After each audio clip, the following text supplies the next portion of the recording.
everyone! Welcome to our FCC Talks 101. This is your Crypto Empress at ang pag-uusapan natin today is the 7 levels of financial freedom.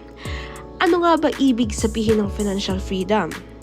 So, sa madaling sabi, yun ay pagkakaroon ng having enough income or savings to cover your expenses, giving you the freedom to live life on your own terms. So, mas madidig pa natin yan maya-maya. Kaya naman, ngayon, aalamin natin kung nasaang level ka na ba ng financial freedom ngayon. According to our research at dito sa nakikita niyo sa screen, merong 7 levels of financial freedom starting from clarity to abundance wealth. Iisa-isahin natin yan. Stage number 1, clarity. This is the first step na iniintindi mo pa lang ang income and expenses mo, inaalam mo pa lang kung may utang ka pa ba. Dito mo madidevelop ang clear picture kung saan mo gustong pumunta. Stage 2, tinatawag na self-sufficiency.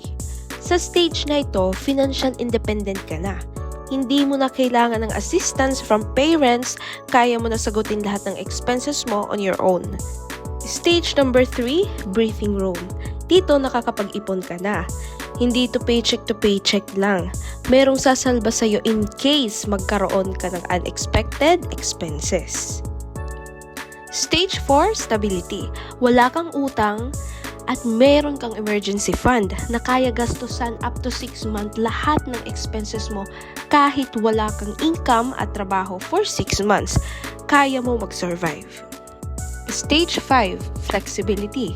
Meron kang at least 2 years worth of expenses na nakatabi. Pwede ka mag-take off ng trabaho na hindi ka mag-worry sa finances mo. Stage 6, financial independence. Meron kang independence sa context ng trabaho. Pwede ka na mabuhay sa mga income mula sa investments mo, from cryptocurrency, real estate, gaya ng mga pinapaupahan. In short, living on interest ka na.